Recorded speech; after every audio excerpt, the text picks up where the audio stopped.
Hello everyone and welcome here to the points before the Veterans 200 at Michigan. I think it's in Michigan. Yeah. So we've got a new points leader for the first time this season, I believe. Brad Turner taking the lead only by 3 points after his win and Daniel Hoffman's crash. Otherwise, I don't think he would be in the points lead. And Philip Watson, he jumped up a good 4 or 5 positions, and he is in position with a good finish this week, this race. He could get himself into the chase. He is 3 positions out, and then Jesse Turner and Chris Perry are also right there on the edge. So let's get to your starting command. Hello everyone and welcome here to the Careers for Veterans 200 at Michigan. Yeah, we're back here at Michigan. I'm not sure if the trucks have raced here yet this year, but the Cup and Nationwide sure as heck have. And this has been an exciting race. And by the way, for the Nationwide truck, I have bumped it back up to 15%, just for more exciting races. I felt like 10% wasn't quite long enough, so 15% for all 3 series I think will do us fine. I do have time for that on the weekends and Wednesday nights if I'm not doing anything. Anyways, on the pole is Chris Perry, followed by Kyle Thomas, Cameron Garlington, Brad Turner, and who's the 54? Katie Elizabeth, I'm pretty sure. So now let's get to your starting command. Ooh, Rainbow Gordon. I don't know if we have any new paint schemes, by the way.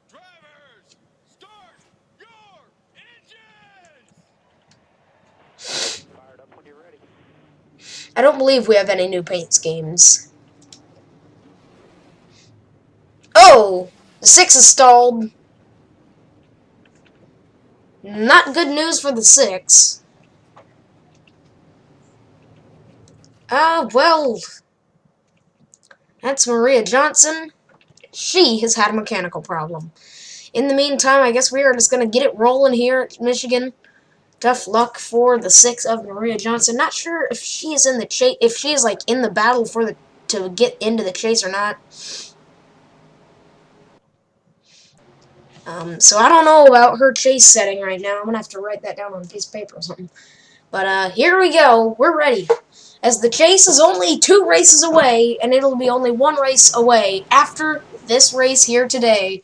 That's right. Bristol is the last regular season race of the season, I believe. And we're green, and look at the 84 of Mason Aschenbrenner making it 3 wide before the line, and now they get to the line, and it is 3 wide. So only 36 trucks will start today because of the problems for Maria Johnson. In the meantime, 3 wide, and there they are off of turn 2. Oh, Mason Aschenbrenner strikes the wall, and around. Smoke coming down the back straightaway, the 84, and we have had a big crash on the back straightaway. Oh, and there's another hit. 93, the 24, that is Sebastian Gordon. 93 of Dan Thompson, we've got Sebastian Gordon, I was right. Austin Spencer, Philip Watson, Johnny Mills, Jenny Richard Phillips, Mason Aschenbrenner, Eric Smith. Looking like Jake Struver may have also gotten involved with Benny Watson, Max Smith. Looks like that's about it. I don't know, maybe Michael Terrace got a slight piece of the wall. Anyways, let's find out what happened, as at the line, your leader is a 74. Okay, so 74. Who is the 74? That is Casey Turner. Oh, man, they've wrecked! They are stacking up, and they have wrecked again. People sideways going everywhere. Alright, now let's find out what happened. Alright, well, you see it here. He just really running it too hard off the corner, gets into the wall, then tags Johnny Mills and Eric Smith. And around they both, yeah, I was right, the 35 of Jake Struver also involved.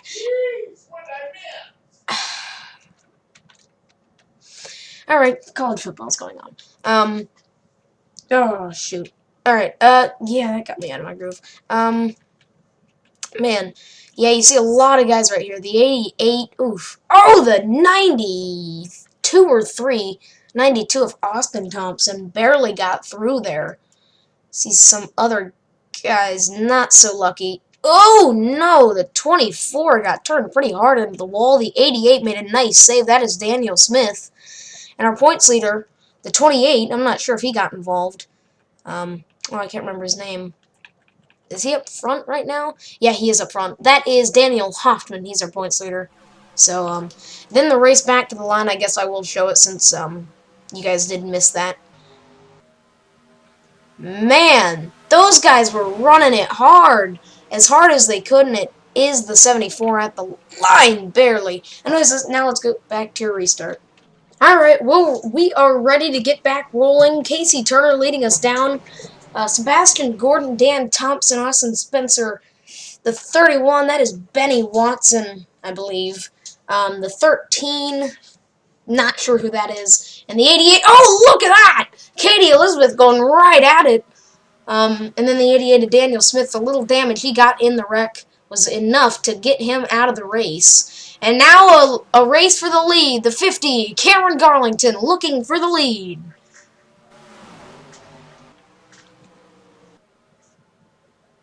Down the back straightaway, Cameron Garlington with the lead. Looking to make it to the chase if he hasn't already. Now the 30 down to the inside. That is Garrett Sidnor. 3 wide in the meantime for third. And that evens up to double file. Oh, now back to 3 wide. That is Jesse Turner in the 58. Going down to the inside. These guys making a little pack out of themselves here as the race for the lead continues.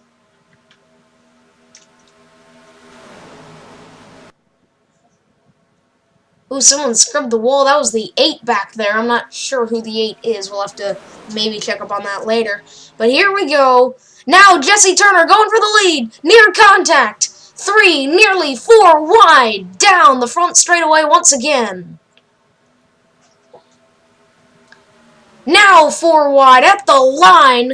It was the 63, barely over the 30. These guys are running the hardest I've ever seen them. They know that the chase is coming up soon, and they want to get in there if they haven't already. I believe Johnny Mills, our winner at Dover. Oh, sorry. Oh, then the 17 of Chris Perry. Our pole sitter is around. On the back straightaway, he'll get it straightened up, but that's enough to bring out the caution, our second of the day. Looks like he'll just have to come in for a 4-tire stop. And coming to the line, it's going to be the 19. Barely. That is Patrick Terrace. How about that? Go cousin. Woo. No, I'm just kidding. But he's making. And George Sieg comes up a short second. Man, that was some pretty exhilarating racing going on right there. Some of those guys racing pretty dangerous. Let's see how the 17 got turned. Look at that! That's like Talladega intervals right there. The top 15 within a second of each other. But, yeah, that's like Talladega intervals. Anyways, let's find out how Chris Perry got turned. Alright, we're just going to go ahead and watch it here. He was in this kind of lead group, as you can see. Yeah, there they are right up ahead. So he's kind of in this secondary part of the main group. They were still kind of glued together. And you see here, oh man, they just kind of ran out of room. That's Daniel Hoffman, our points leader. And then that is the 99 of Ronald Thompson getting kind of stuck behind Chris right there. And then Red Horse Racing teammates in real life, LJ Mills, then drives past Chris Perry. Oh man, those guys clogged it up. But yeah, now let's get back to your restart. Here we go, no one out of the race again, so we're ready to restart. Here we go.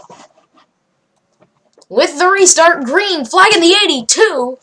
I'm unsure who that is. I believe it's Roman Rehal. Now the 07 of George Sieg blocking while Roman Rehal takes second and Casey Turner takes away third, and that is Celtic Johnson in the 21. He's up in the picture now. The 98 of Ralph Sidnor. He is up in the picture now. Remember, we're not even... Oh, there goes George Sieg around. In the 07, caution's back out. Mason Ashenbrenner again. The 8 is involved with heavy damage. Logan Smith.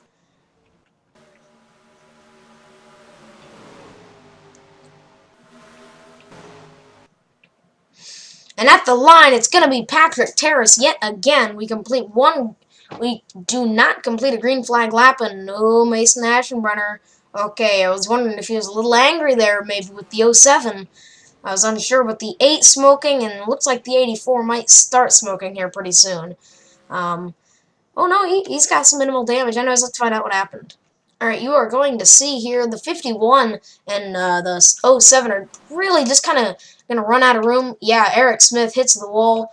And then the 32, who is that? That is Ian Siegel in the 32. Then really no time to react and just ends up getting into the 07. Oh, a hard hit. Oh, and then the 20. That is Philip Watson also took a hit from the 07. And then those three just kind of spin out.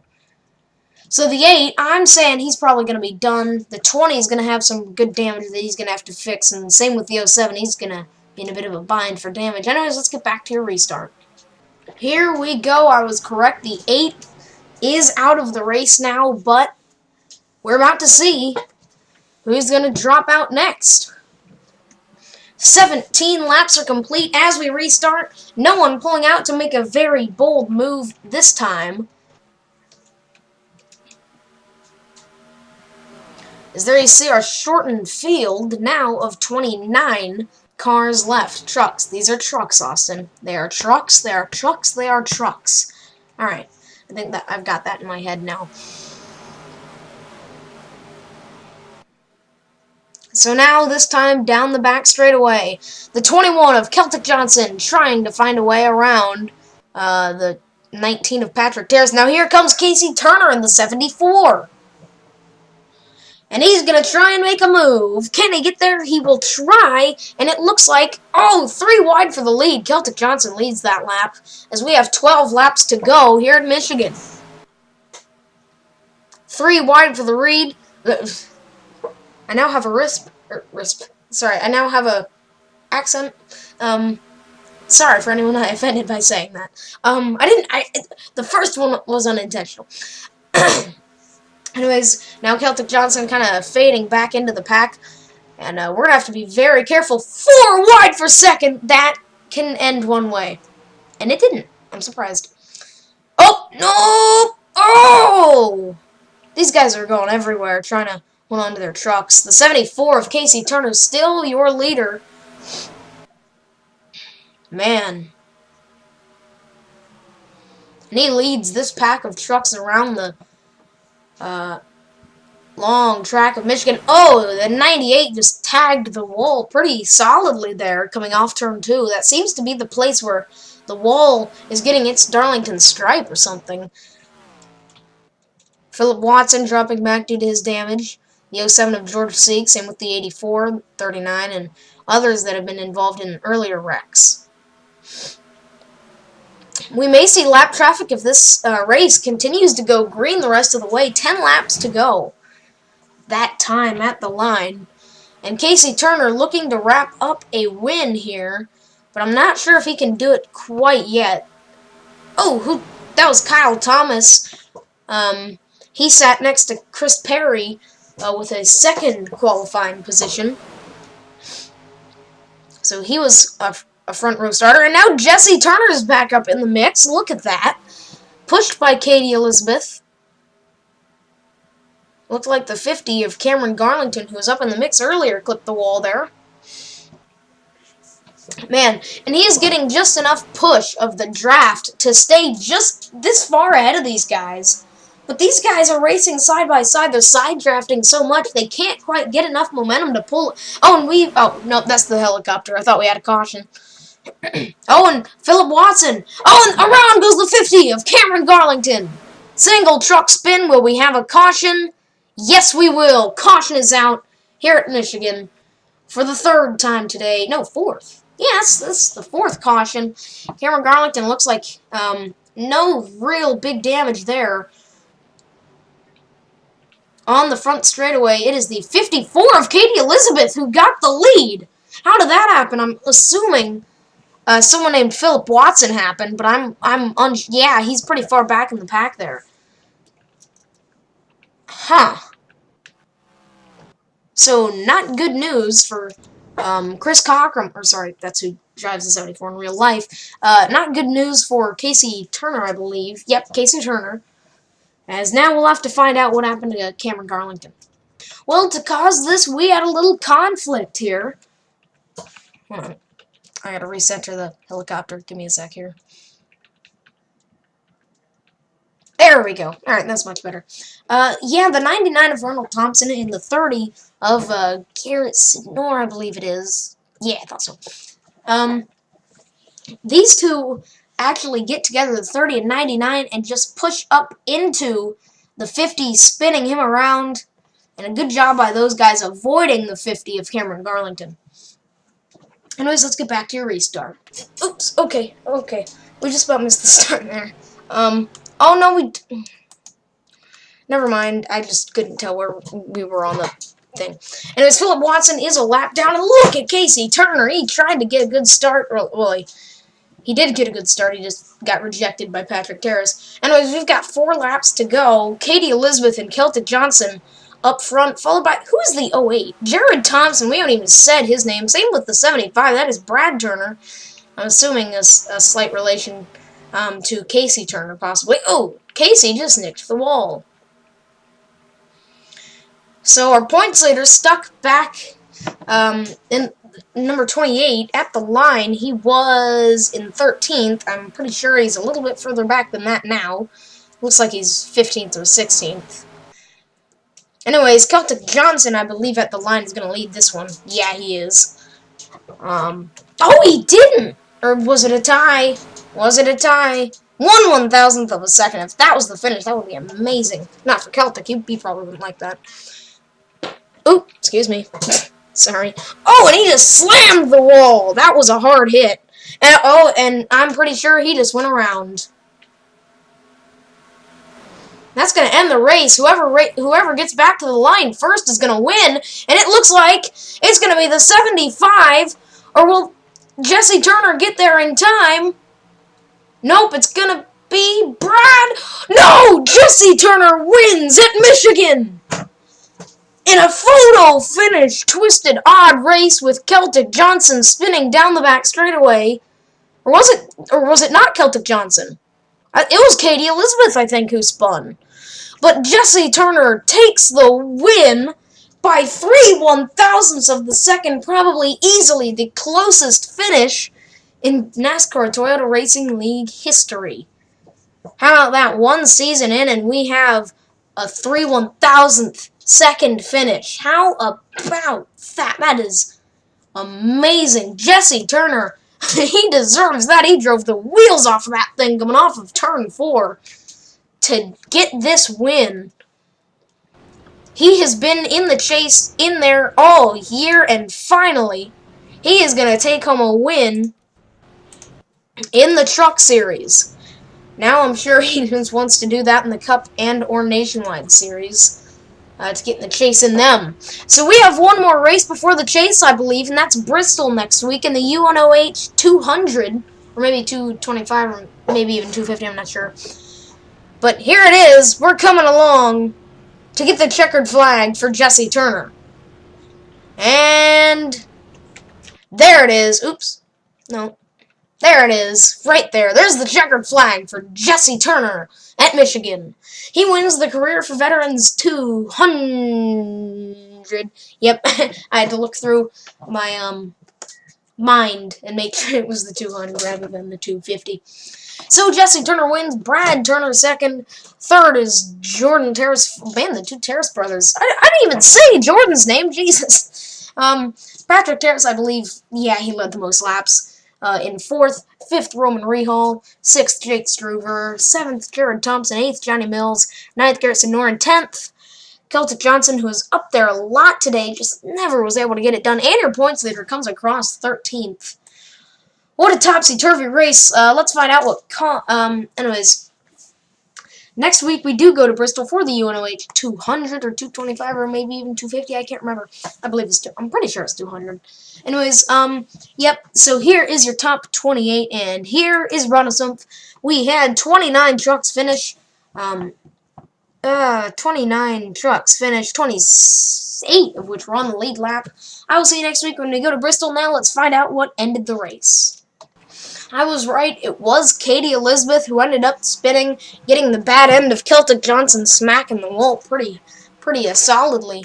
Here it is. Celtic smacks the wall, comes right down into Katie, and Katie gets turned by the 98 of Ralph Sidnor. Just around she goes. Ooh, and Ralph had to cut back up to dodge the 54. And she went way down the track right there. So, yeah, down to almost 80 miles per hour. So that is what ended your race, and that is the career for veterans 200 or something like that. Oh! Did they wreck on pit road? I think they did. Let's actually find out if they wrecked on pit road or not. Because it looked like they did. I just don't know.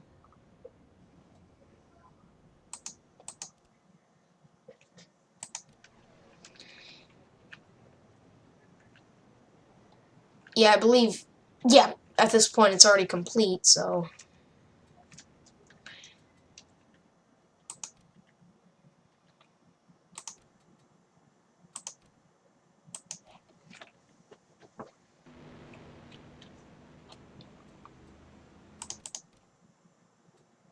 I want to see them come down pit road, because it looked like they crashed. I'm just not 100% on that.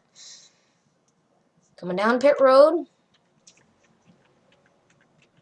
Alright, let's see. Did they crash? They did indeed bottleneck. Man, no one's like slamming on the brakes here or anything. I don't know what their problem was. Pause it here. Nope, no one bottling up or anything. Ooh, there it is. Why'd everyone slow it? Oh, did someone's engine give or something? No, just slowing down, and people aren't paying attention. Oh yeah, people really weren't paying attention. Man, those 5 got a lot of damage, it looked like there. Oh man. Whew. Man, those 5 got a lot of damage. Oh!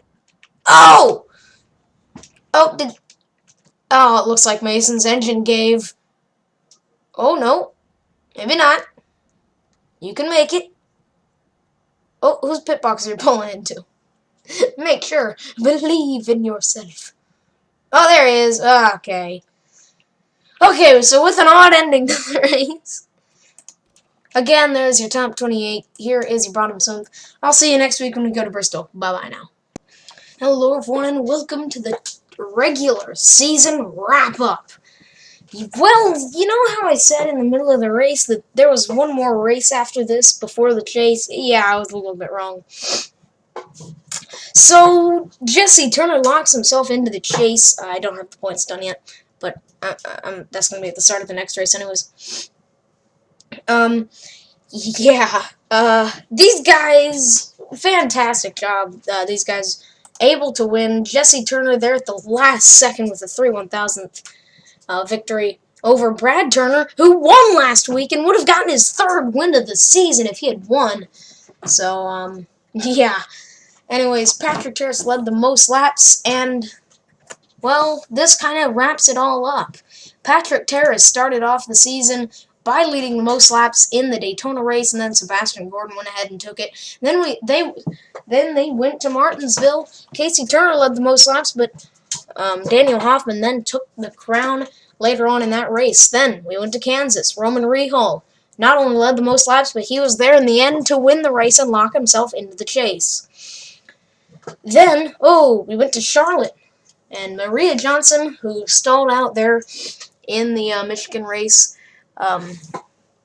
led the most laps, but Lee Terrace was able to take it home for the win. And I believe that's Mason Aschenbrenner now, so I'm going to have to change that. I'll change that later. Then Logan Smith would go on and lead the most laps in the Dover race, but Johnny Mills in the 5 would take it home with a close finish against Austin Spencer. And then in the WinStar World Casino and Resort 400, Kyle Thomas, this is Texas, Kyle Thomas would lead the most laps, but Ian Siegel would go ahead and take the win. Then the Driving for Lineman 200, Austin Spencer led the most laps, but again, Daniel Hoffman with a very close finish and a wreck for third in the back, led to Daniel Hoffman in the win. Then Brad Turner would dominate the UNOH 225. I can't remember where that was. And then the American Ethanol 200, Max Smith would dominate that race. Then the Ye Olde 250, Celtic Johnson led pretty much that entire race, if I can remember correctly, and he would get all 42 points there. Then to Pocono, we went to Brad Turner was able to go ahead and take the pretty easy win with the Wreckfest. Most of his laps were under caution, which is unsurprising because it's Pocono. And that was the same weekend we had Levitating Harvick. And then just this week, a wild finish. Patrick Terrace leads the most laps, which are mostly caution laps. And then Jesse Turner at the end, going into Turn 3, looking like he could not make it, gets a big push coming off of Turn 4, gets the momentum in his favor and wins. So now on to Bristol, the Wreckfest, UNOH 200. We're going to have to find out who can win there. Anyways, until then, I'll see you later.